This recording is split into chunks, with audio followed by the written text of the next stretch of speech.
Welcome back to TFR. From time to time, we like to feature some of the greatest hits of all time.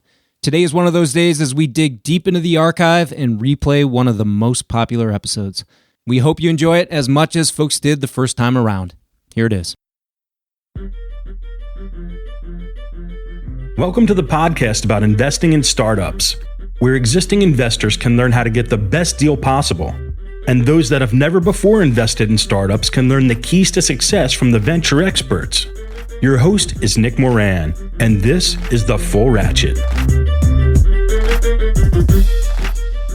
Welcome back to TFR. The John Vrionis of Unusual Ventures joins us today to discuss the DNA of startup success. We cover items including founders that are too focused on the how instead of the why, the role that suffering plays in success, arrogance versus humility, the three must-haves for every investment, John's thoughts on timing, the common reason why startups fail, requirements for raising a Series A in late 2019, why seed funding is dropping, the impact of late-stage megafunds, and finally, why LP makeup for a fund is critical for founders to understand.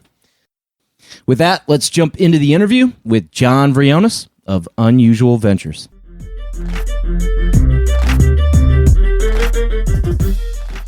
John Vrionis joins us today from Menlo Park. John is the managing partner at Unusual Ventures. Unusual is a Silicon Valley-based venture firm with investments in Harness, Baller TV, Haven, and Arctic Wolf, among others.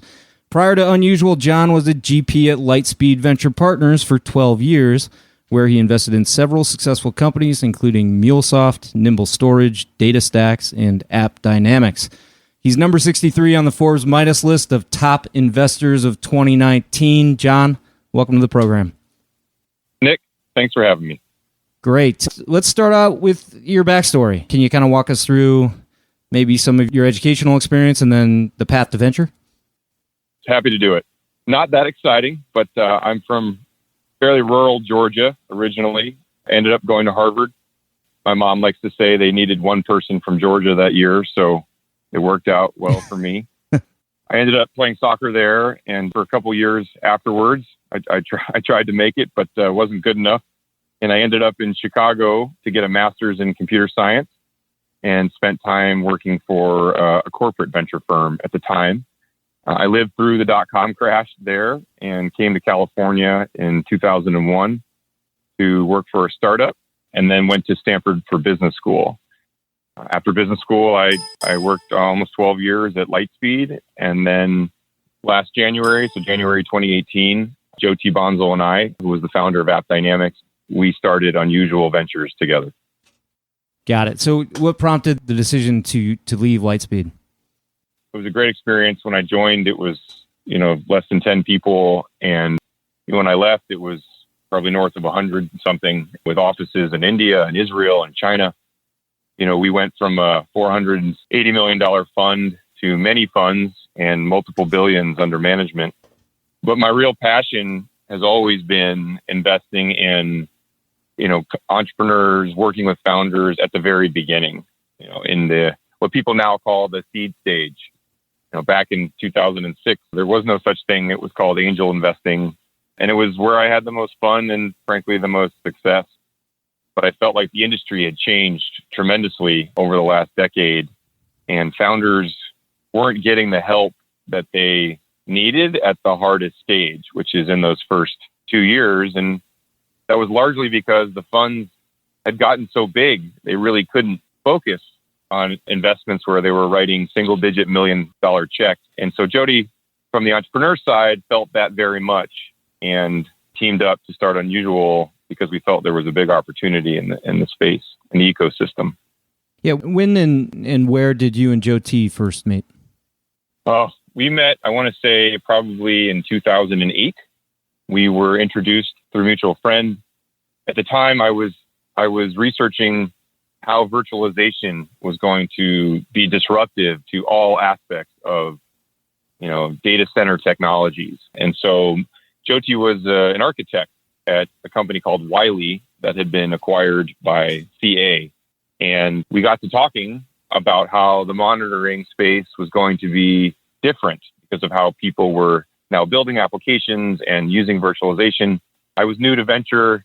He had never been an entrepreneur before, but talked about this big white space and an opportunity, and we're kind of finishing each other's sentences. And so, long story short, it led to an investment in App Dynamics. So you were new at Lightspeed at the time. So was this like an associate or principal role that you had when you made the investment in App Dynamics?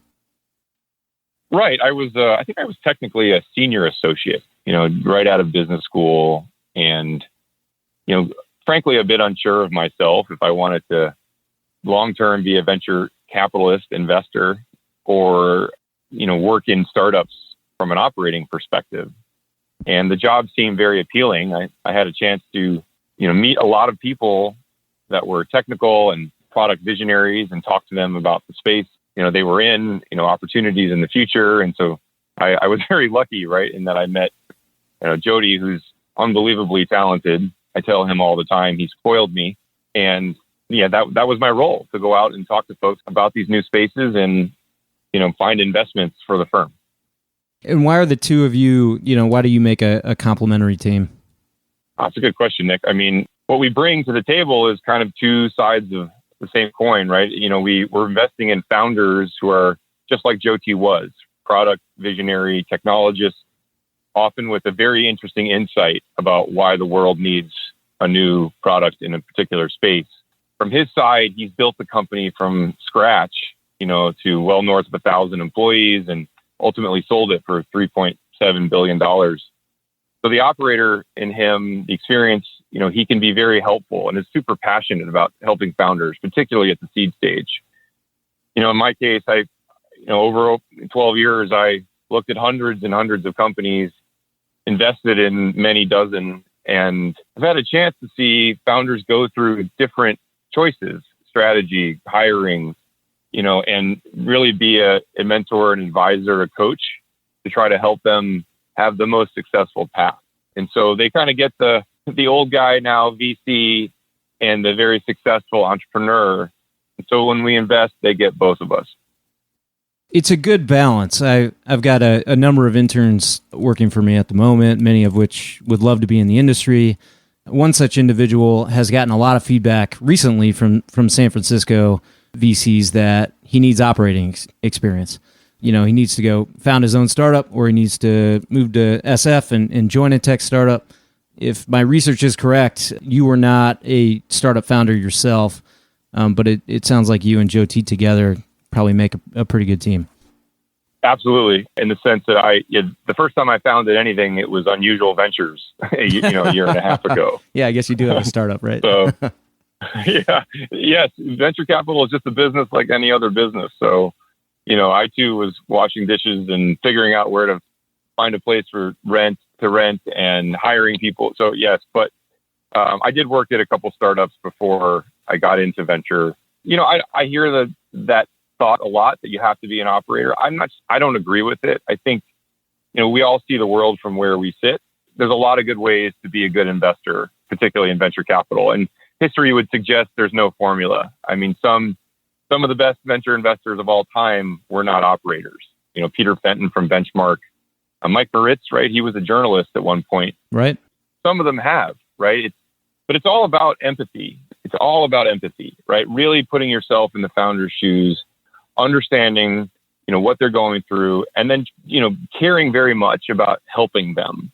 I think that's what makes a good DC. And so I don't think any one background is the only way to be good at that. So, in light of helping entrepreneurs, there's some differing opinions on how to do so.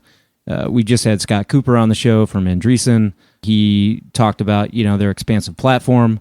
We've had a number of folks on the program that are specialists. They help in one particular area. Let's say it's customer development, sales training, could be on the fundraising side, could be on the talent side.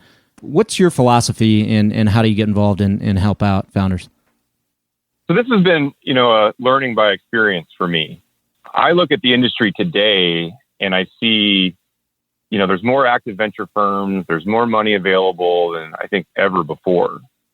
And so it's not that money is what entrepreneurs, are, or at least investors are differentiating themselves by. So Jody and I looked very hard at this when we started Unusual. And you're right. There's kind of the specialist model, and then there's some people call it multi-stage or stage agnostic platform.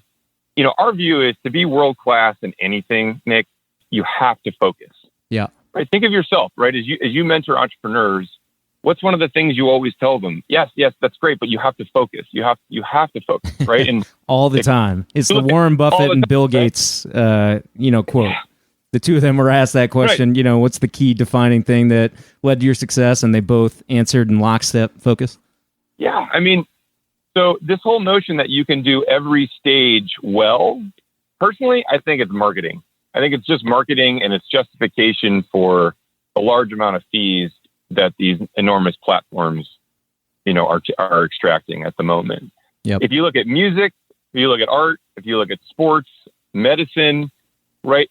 To be very, very exceptional, you have to focus, right? You don't want the same doctor who does heart surgery also delivering your baby, right? It just doesn't make sense to me or to Jyoti. And so increasingly, as the funds got bigger over the last decade, they're too smart to say, hey, we don't do seed, right? They don't want to give up that level, that top of the funnel kind of deal flow.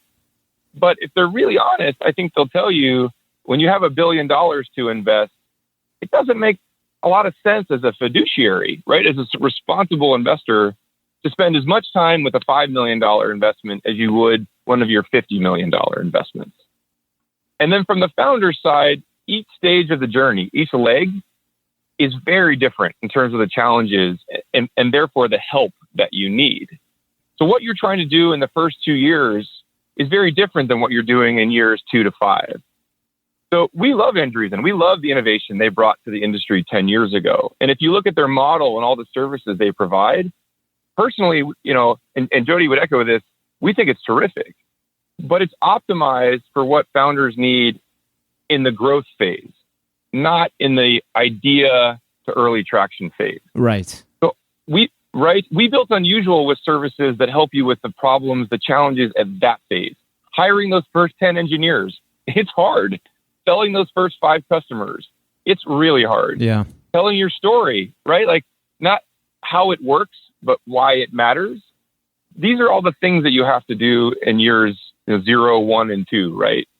And that's very different than being introduced to CIOs or C-level executives, right? That's not what founders need. And so Jody and I, he lived it, right? And he said, hey, founders need more help, more stage-specific help. And so for us to be Olympic level, that's the thing we joke, or world class, that's all we're going to do. We're going to focus on helping out founders in those early years. And that's what Unusual is all about. I love it. We preach this internally here at Newstack all the time with the team. It's all about focus. We have a very sort of gritty, hardworking hustle mentality. So these points really resonate with me. But so to clarify for the audience a bit, can you talk just briefly about the stage, sector focus, sort of check size for Unusual Ventures? Yeah, the labels are confusing these days, right? I'd be curious your take on this, right? Is it seed? Is it Series A? Is it small A? We were joking last week with the TechCrunch folks about soil rounds, sort of pre-seed. And hard for us to, I don't know exactly I think it's confusing for us, it's confusing for founders. We just think of it as, when you have an idea, right? For us, no idea is too early. We're trying to help people go from that concept or even prototype, maybe early traction in some cases, to obvious product market fit. And so we think of it that way. The obvious line in startups is pre-product market fit and post-product market fit. Yep. And it almost seems like the financing round labels are actually confusing. But we think of ourselves as pre-product market fit investors and wanting to help founders get through that phase. So we'll invest anywhere from $250K on the small end to high single-digit millions, when it just depends on the business model and what the company is in need of the most. And frankly, it's all about financing the company to the next phase. Yep. Right, Nick? I'm sure you've learned this at Newstack, right? Like it's not a linear function in terms of value creation for startups. It's very much a step function. You have to hit certain milestones and then there's a meaningful step up. So I joke with our team, getting 80% of the way to the moon, it doesn't get you anything. you got to get all the way there. So we define the goals on this money to make sure the company has meaningfully de-risked itself and therefore can raise money at a higher valuation before it needs to again.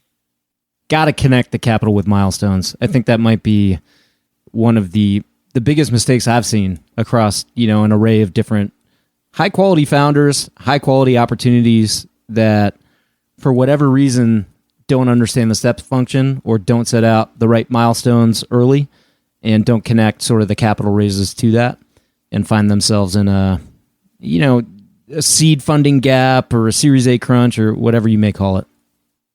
Yeah, I mean, you've probably seen seed extensions become a popular thing. A lot of times founders, they're optimized for dilution. And of course we understand that. But at the same time, if you don't take enough capital to get to those critical milestones, your valuation hasn't increased at all. And some would argue it's actually gone down because you showed poor judgment. You didn't actually raise enough money to get to the right place. Right. Conversely, you don't want to raise too much money because then I think companies can have bad habits. Innovation comes from constraints. We've seen that a lot. And you don't want the founders to overly dilute themselves, but it's a fine balance. You had mentioned product market fit and that being the goal. Is your thought that should be achieved before the Series A? And maybe we'll define the Series A round as $20 to $35 million pre, achieving that product market fit prior to closing that round? I'd be curious what you think, but that's been my experience, certainly in the last 5 years. Series A's these days require proof. It's no longer conceptual investing, right? These are traction metrics that the investors are holding founders accountable to, which demands that you've demonstrated product market fit. So the classic Series A's today in enterprise software are core team, GA product, and $1 million of bookings or ARR. Yep. That to me means that they've found a way to early signs of product market fit. And that's what, triggers a Series A these days, which is why the Series A's are now on average 15, 20, 25 million in some cases. So the funds got bigger. People's risk appetite went down, whether they said it openly or not, because they're now writing much bigger checks.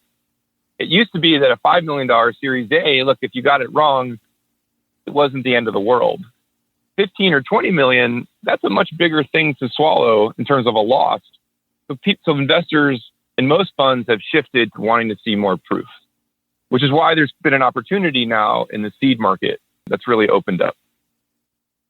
What about a situation? So I just had a founder in yesterday from Florida.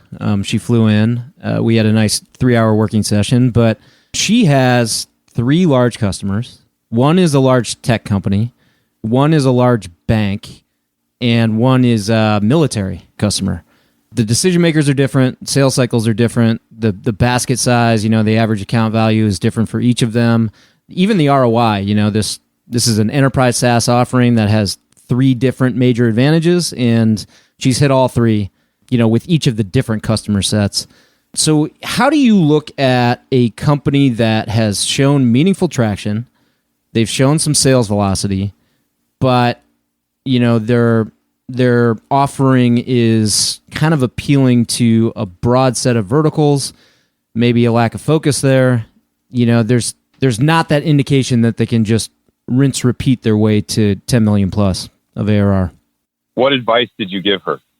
The advice I gave her was that I said you should do one of 2 things. If you feel like you know what your beachhead segment is now, the combination of your product, your application, and your customer segment, and you know where you're going to get the most progress fastest and have, meaningful traction, then define the beachhead now and let's get after it.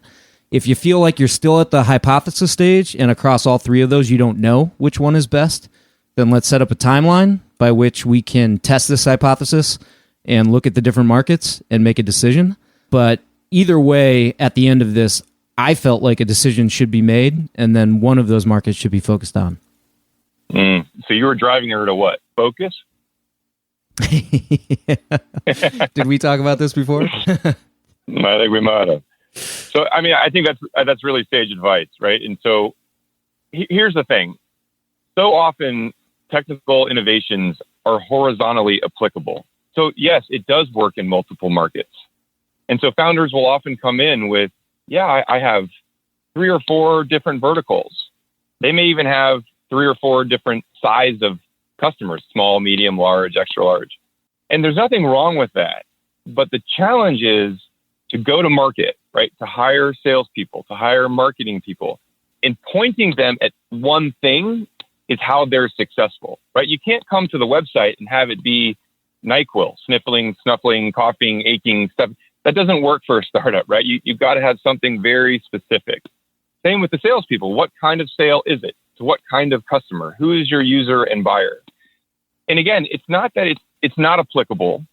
It's just that from a focus standpoint, a startup has to do that because you are resource constrained.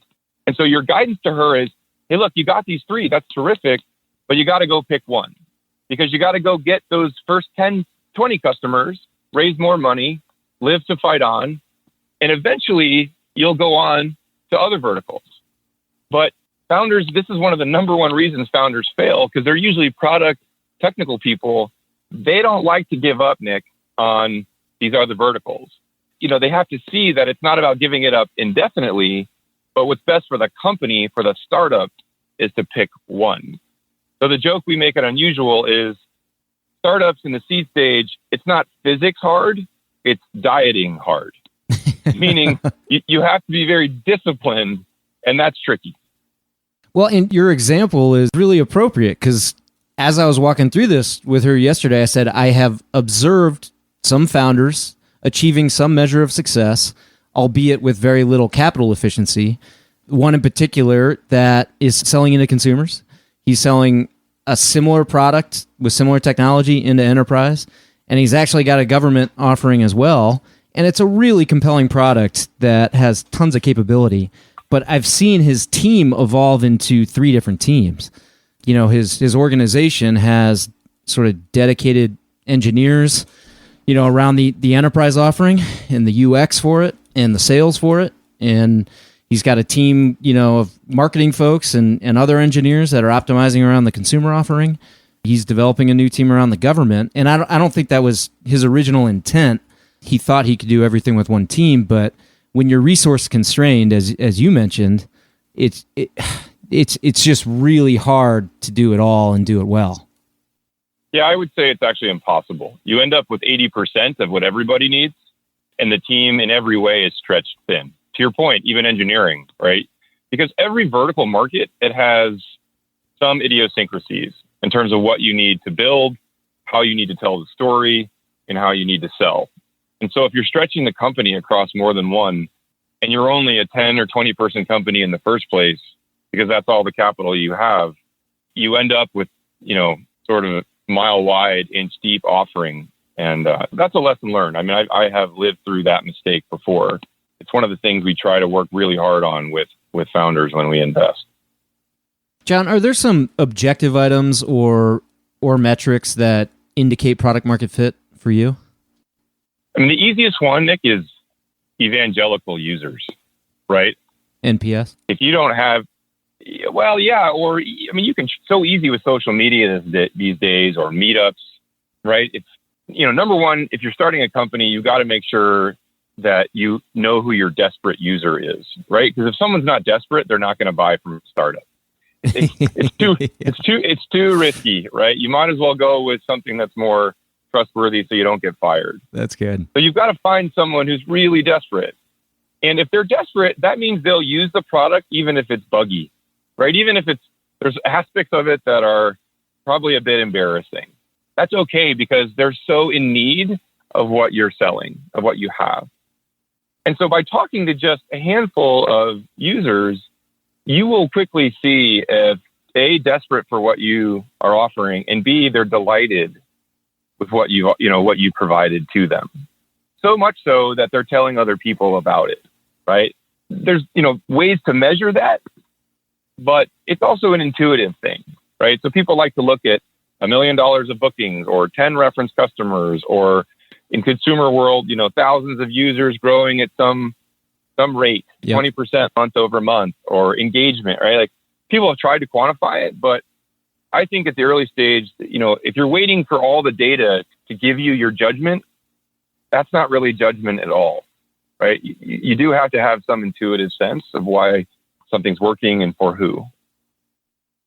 Love it. Love it. Let's go back to when you're making a decision to invest. So, this, in some cases, you mentioned this could be really early stage. This could be, at the hypothesis sort of phase. Are there any must-haves that you need to see before you're going to cut a check? Yeah, there's a few, right? It starts with the people. It always is about the people, right? Are they high integrity? Do they have a history of showing that they're honest, very hardworking? Because look, startups are hard, right? Many are called, few are chosen kind of thing. So they have to, have demonstrated that. And then is the insight authentic, right? Did it come from experience? Yep. People who just want to start a company because it's glamorous, or they saw Silicon Valley, or want to make money, that doesn't get you through the inevitable troughs, right? So the idea has to be born out of experience, and there's so much passion they can't sleep at night practically because they so much want the world to be better, and they have this idea about how to do it. So that's number one.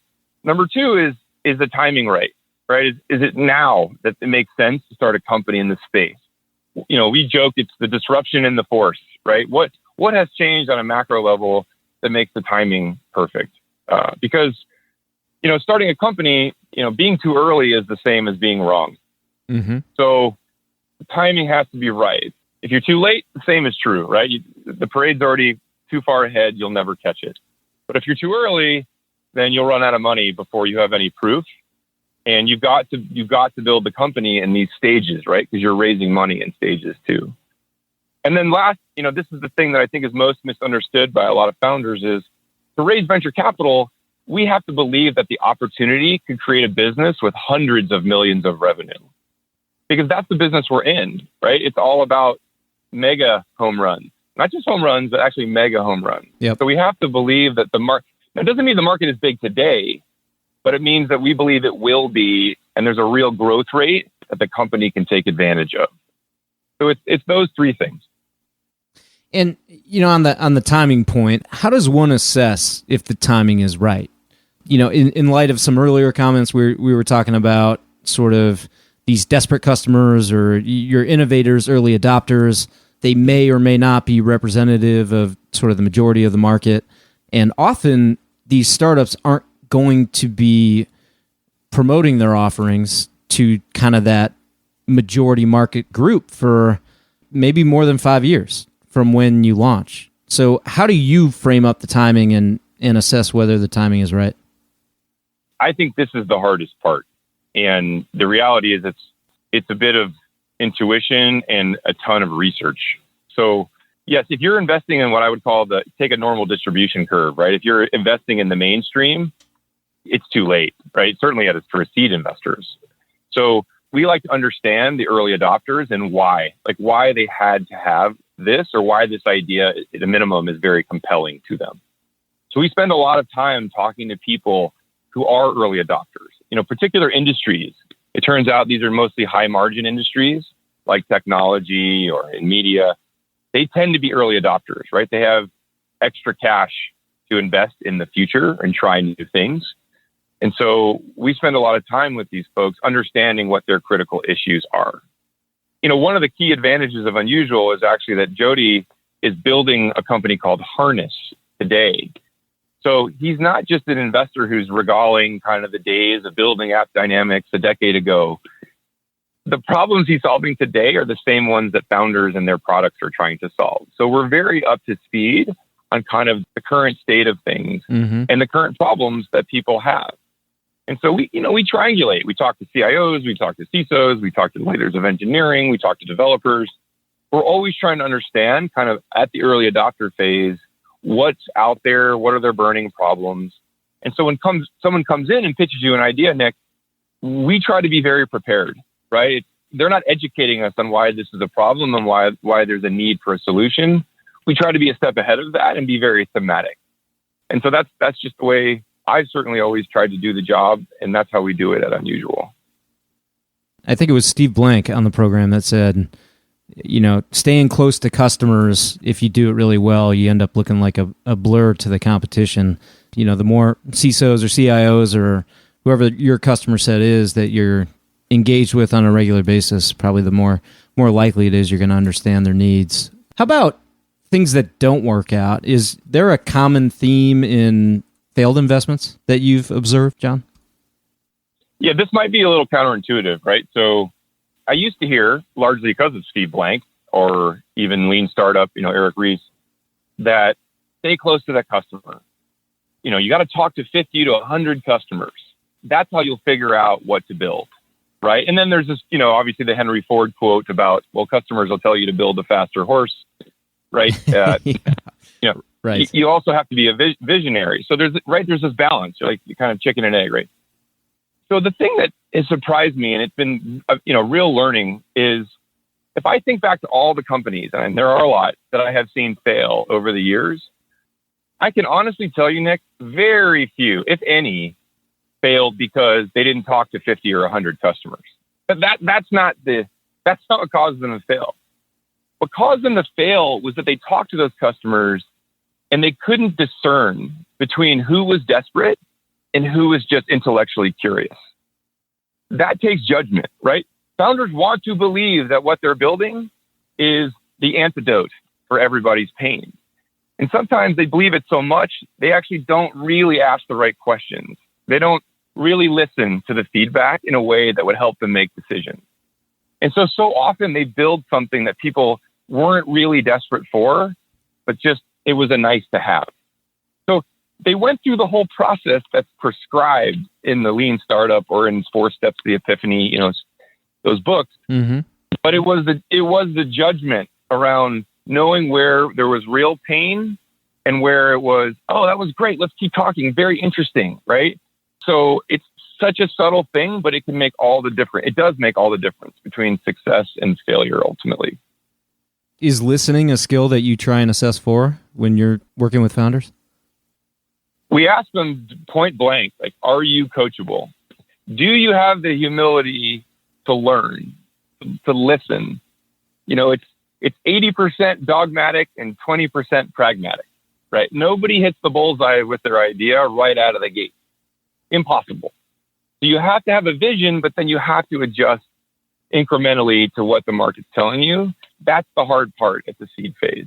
So we really do get a sense of that throughout the pitch process and just talking to founders about their ideas.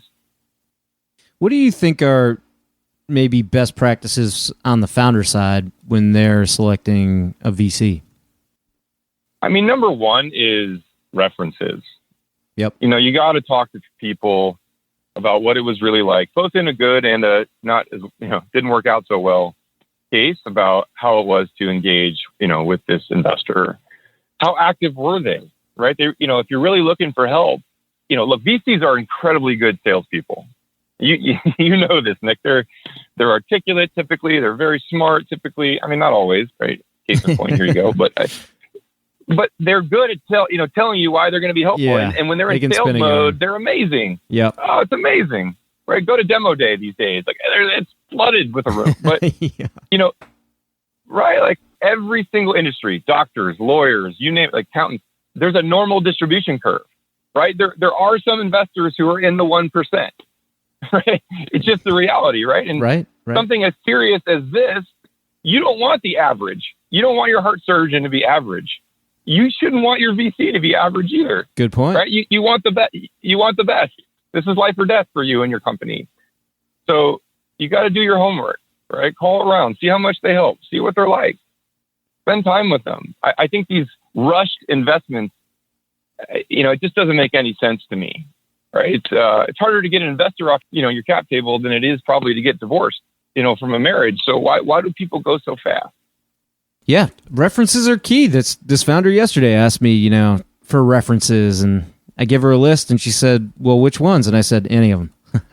Reach out to anybody on that list. I don't care who." And she's like, "Okay." Good for you, Nick. Yeah, that's how it should be. Well, hopefully the feedback is positive, but I feel like feel like we're in good shape at this point. So let's talk a bit more about Unusual. We kind of jumped into a variety of good topics here, but tell me about this academy that you run as well as the Get Ahead platform. What are those, and what's the difference between the two? So Unusual Academy is something that we think is a very time-efficient way for founders to learn from essentially what we call master practitioners, people who are exceptional in their craft. And so we took the 7 most difficult challenges that a seed stage founder has to overcome, both in an enterprise-oriented business and a consumer-oriented business. And we went and got the best people we knew in Silicon Valley and actually beyond to come and talk about a very specific case, where they overcame that obstacle, right? They learned that superpower. And that's part of the workshops that we do. And then the other part of the workshops are to take the process that they followed and apply it to the company that you're working on as a founder. And then you have to teach your decisions to the rest of your group. It's a small group. So it's very much a see one, do one, teach one kind of approach. I think we learn in life through suffering. That's the Catholic in me, I guess. And you've got to learn these things by doing and by, really pushing yourself. Yeah. But you also need to learn from very credible people who have been there and done it before and who are also good at explaining what they did, right? Sometimes you get, amazing people and they're like, well, how do you throw it 99? Like, I don't know. I just kind of take my arm and that's not going to help a founder, right? You have to take the material and really break it down for them in a way that they can absorb and then apply and digest. And so we do that. That's like a series of workshops or lectures then? Right. It's available to 20 or 30 founding teams per year. So it has to be small, Nick, because our personal belief is this kind of teaching, this kind of help, it doesn't scale. Venture capital does not scale. I believe that through and through. Every founder's journey is unique. It's bespoke. So should the feedback and help. This idea that you can peanut butter startup help to 200 founders at a time, I find it a bit nonsense, right? Because everybody's journey is different. So it's not meant to scale, right? And then, so we customize it. And then the GAP platform, or the thing we call the Get Ahead platform, GAP, Jody created that. He said, if I'm a seed stage founder, what do I need the most help with? So we don't just give advice, like we actually do with the companies. So we hired the best salesperson, the best marketing person, and the best technical recruiter, because we think those are the things that you need the most help with as a founder. And they become a part of your team. So when we make a full investment and they become a full portfolio company, we make the Get Ahead platform available to those founders. And the Unusual Academy, is that open to non-portfolio companies? You mentioned 20 to 30 a year. I can't imagine you're investing at that pace. That's correct. So we run an application process. We just finished one. And so we're starting our third, we call it the Gamma cohort, this fall. And there'll be about 17 founders, 7 consumer, 10 enterprise teams that participate in it. And so we don't necessarily invest in those companies. We want them to come and experience the academy, to feel what it's like to work with us. And then some of them actually become portfolio companies after the fact. And if I'm a founder, what's my profile, if I'm considering applying for Unusual, sort of what stage and what team size and level of progress?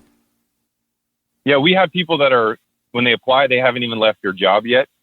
It's a sole founder or 2 founders working together on an idea, and they want to come and learn about, finding product market fit, hiring your first 10 people and setting your culture, early fundraising, how do you sell, right? And get going.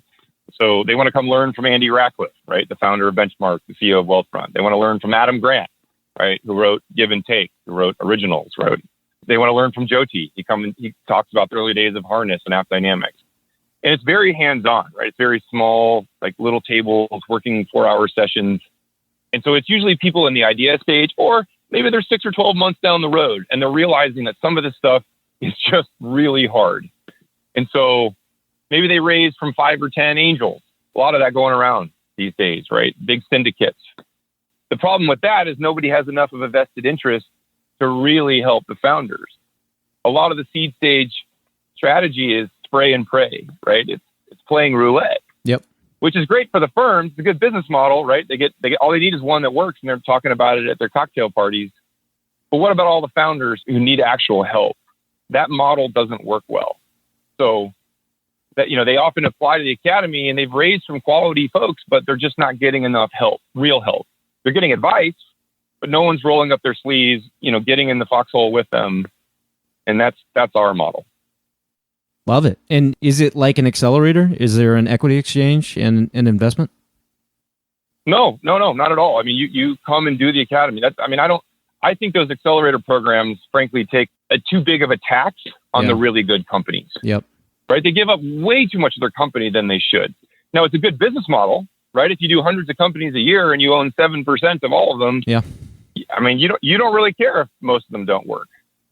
We just have a totally different approach, right? It's like, no, we want to care. This doesn't scale. We work with a select few and we dive in more deeply. And it's not an indictment of anyone else's model. I want to be clear. It's just, we don't think it's the best one. It's not what's best for founders. And that was our promise. When we started Unusual, we would always put the founders first. What do they need most? That is at the center of the ethos of Unusual. Yeah, I mean, I've debated at length on accelerators with a variety of folks, and we've had some really good ones on the program. David Cohen from Techstars and David Brown, and I was talking a couple years ago with an angel about Paul Graham and NYC, and they do amazing things there. But the angel was telling me, you shouldn't be price sensitive because Paul Graham says, regardless of the company, you should invest regardless of the valuation. It's more about getting in. And I was kind of like, well, this is also the guy that has invested in hundreds of companies at very, very low valuations, getting 7% equity. So are you going to listen to what he says, or are you going to look at what he does? I think it's a very good, Y Combinator has a very good business model. I'm not as convinced that as it's grown, it's actually what's best for certain founders. Well, I love this Unusual Academy concept, and actually we just did a little angel round into a space tech company, and I'd love to send it your way. The founder is very special. But yeah, let's transition on, talk a bit about the state of the seed market. I've noticed over the past year or so, the percentage of VC dollars is declining quite a bit at the early stages. I think it's the lowest level, or it's at the lowest levels that the industry has seen in the past 5 years. Why do you think this is the case, John?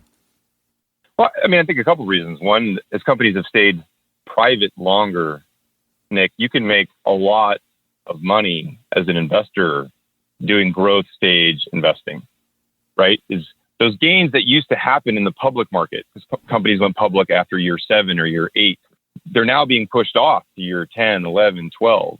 And we're talking about hundreds of millions or billions in some cases of value creation that happens in that window. And so, investors, look, there's two kinds of VCs at heart, right? There's the private company investors, and then there's the company builders. So if you're biased, and I'm not saying one's better than the other, I'm just saying you have to be clear about that, right? And so private company investors are money managers. That's their job. And so if you can make a multiple on a $50 or $100 million check, and that's what gets you out of bed in the morning, that's the opportunity. So I think the focus has really shifted, because that's what's changed in sort of the macro ecosystem of private companies. The second thing is interest rates have been really low for the last, call it decade.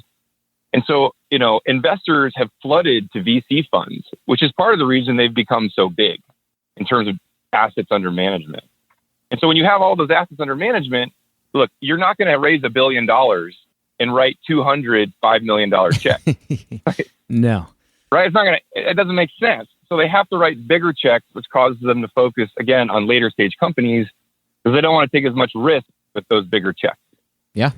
The state of the seed market has changed dramatically as a result of those two things. Urgency to deploy lots of capital, right? As these funds get bigger and bigger, they got a mandate. They got to deploy it, and they have their deployment periods. And to your point, the motivations can shift. I'm not saying in all cases they do, but they certainly can shift to AUM and management fees instead of carry. Yeah, I mean, look, hopefully the VCs are still aligned with founders, and when the founders win, the VCs win. But you do have to scratch your head a little bit. If a VC fund makes a 2% or 2.5% annual management fee, they collect that for 10 years on $1 billion or billions of dollars, you can do the math, right? Whether the investments work out well or not, the VCs are they're going to do very well. Yeah, you've said in the past that the biggest mistake a founder can make is taking an investment from a mega fund. Why? At the seed stage. Oh, I see. It just goes back, right? It's what we were talking about, right? No, I think mega funds are great for the next phase, for multiple stages. Series A, B, C. I see. Actually, I think there's huge advantages to that, right? They can invest through multiple rounds. They're consistent. They know the company well. I think it's great for founders. I'm just saying specifically at the seed stage, sure, where your energies are not aligned, right? Because they can't spend a bunch of time with you when you need the most help. We also think it's the hardest phase. So back to our specialization thread, right? Like take a VC who, I know this is self-serving, but it doesn't have to be us, but take a VC who's very focused on helping you with the seed phase. Then all those mega funds will be waiting for you. Hit your traction milestones, and you can have a nice competitive process. Yeah. Right. Well, while we're talking about VCs and these funds, how about some thoughts on the LP side? Do you have any examples of unintended consequences or challenges that certain types of LPs behind a VC fund can present? Yeah, I mean, this was a hot topic last year, right? That we were on the record about regarding, number one, at a minimum, there should be more transparency. Yep. Right. We should all know as founders who the VCs are taking money from. Who am I making money for? It's unfortunately not transparent. And we think there should be more of that. Now, secondarily, there were some questions about large sovereign wealth. And, I think some investors with maybe some would argue questionable human rights stances and things like that. I'd rather people can make up their own minds. That gets into politics and religion. That's not for us to weigh in on. Mm-hmm. But at a minimum, the transparency should be there so that founders should ask, hey, where does your money come from? Like, who are we all working for? Because as a founder, you should care. Yeah. 100%. I don't know. Do you have a point of view on that? I'd be curious what you think. I'm not far. I mean, I've got 40 LPs, but no squeaky wheels. Really good sort of supportive folks, but most of these are family offices, high net worths. I haven't gotten far along enough yet to have my own experience with how that can affect either, my own portfolio companies, or let's say one of my portfolio companies raises capital from somebody that has taken on LP money from spurious sources. So I don't have personal experience, so it's hard for me to weigh in. Yeah, I mean, we were in the fortunate position that when we started Unusual, because of our track records, we could be choosy. I recognize that. And for us, it mattered, right? We wanted to work for children's hospitals, research foundations, nonprofit endowments. We deliberately went after some of the historically Black colleges, United Negro College Fund, and everybody at Unusual, even our founders care very much about this. If you come to the office, you'll see the pictures of the hospitals and the pennants from the schools. And we want to drive wealth creation back to, causes that matter. Sure. It's one of the things we hope we put pressure on the industry to do more of that. Certainly from that standpoint, I couldn't agree more. John, if we could cover any topic here on the program, what topic do you think should be addressed, and who would you like to hear speak about it? I think it would be very interesting to talk to founders who are multiple, repeat founders, Nick, Mm-hmm. about just what's changed in the last 5-10 years. I mean, it's so different, right? The funding environment, the selling environment, right? The hiring environment. I think for your users, your listeners, right? Like just staying, hearing that firsthand perspective, talking about it. I'm a huge student of startups. Like I think it's one of the best parts of the job. Mm-hmm.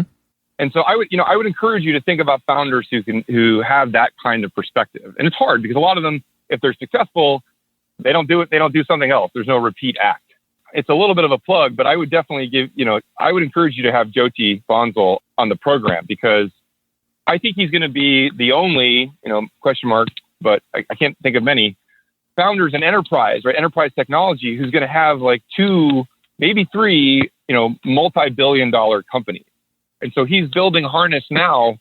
And I think his perspective on just starting a company a decade ago and building one now would be really valuable. Love it.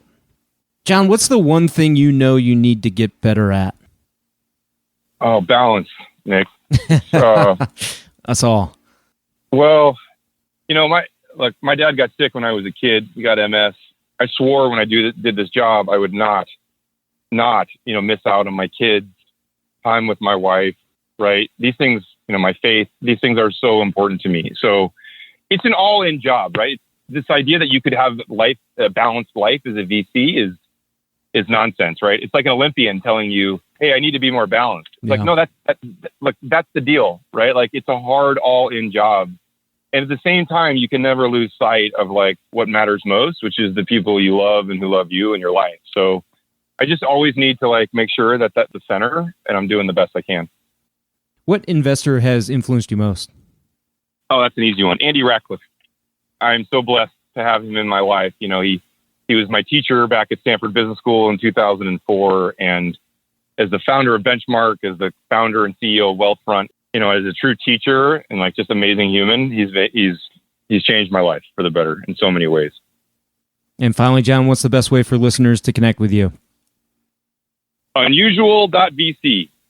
Come check us out. There you go. He is John Vrionis. John, this is probably the most fun conversation, podcast, regular conversation aside, probably the most fun conversation I've had in this year. I really enjoyed it. I'm glad you got some Chicago ties. I hope you ping me when you're in town and can't wait for the next one. All right, brother. Thanks, Nick. I really appreciate you having me.